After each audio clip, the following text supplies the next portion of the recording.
UKIP has had a difficult 24 hours, finding itself in the midst of what could be described as its first sex scandal. The party's General Secretary, Roger Bird, has been suspended for alleged impropriety after one of its most prominent potential candidates has accused him of sexual harassment. Through today, the murky details of what went on and the different accounts of their relationship have brought all the wrong kinds of attention on the party. At the heart of it all is Natasha Bolter. She was a hugely valued member of the party who had a starring role at its conference in Doncaster.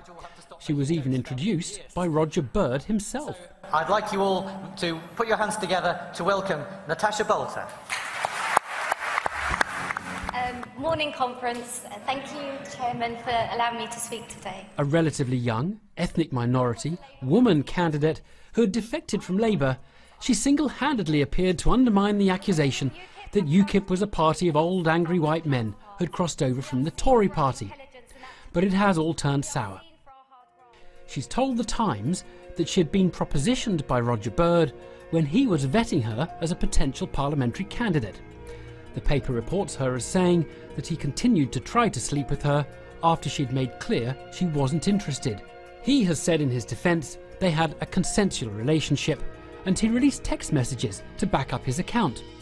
They have her saying, among other things, "I love you and miss you and think you are sort of perfect."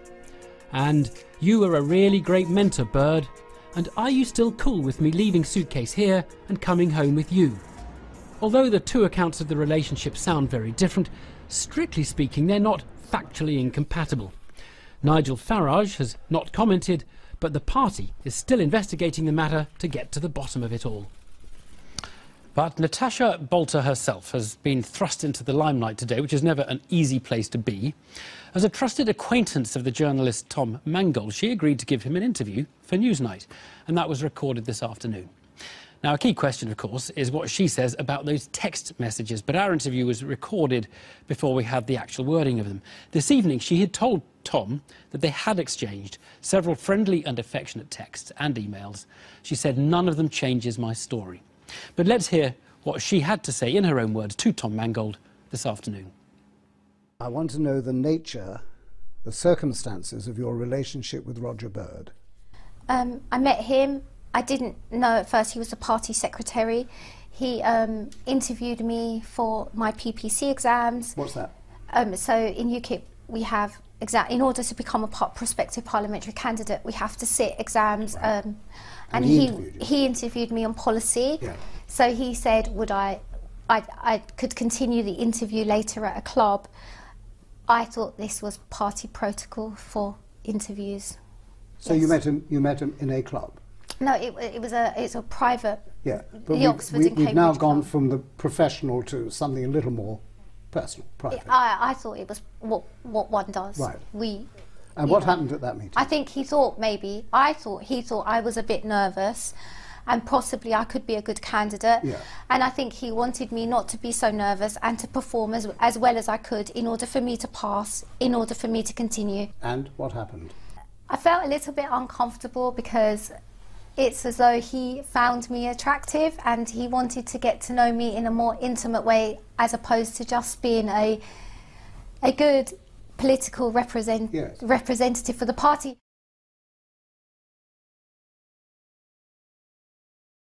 Can you tell me about your dinner with Roger Bird? Yes, I had met him at his office once and he asked me if I was hungry, would I like to go for dinner? I said yes. It was the school half-term holidays and I was wearing a jean skirt and Dr. Martin boots. I don't think I looked very politician-y that day. And he said that I wasn't in the right clothes to go and have a nice dinner. He bought me a dress so that I could go and have a nice dinner with him, which in itself is nice.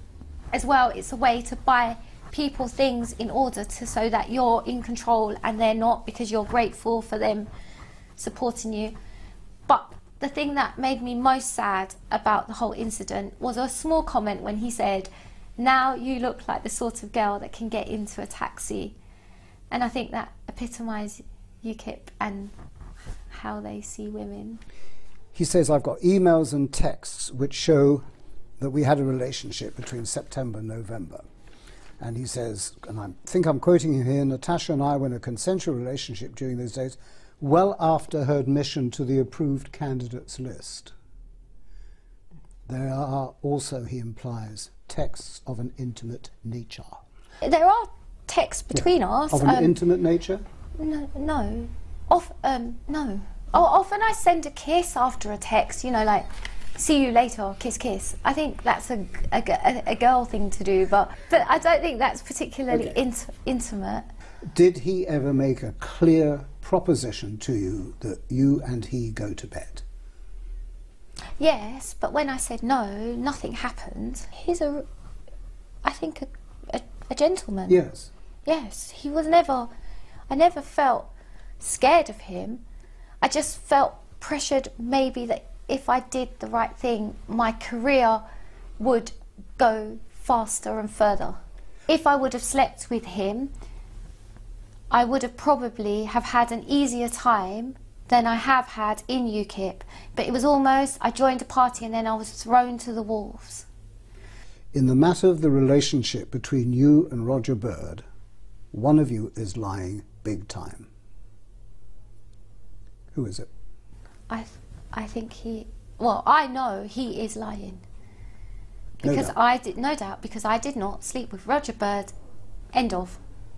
You know, people will look at you and they'll say that's fascinating, but why did you continue meeting with him? He was the General Secretary. I was a PPC.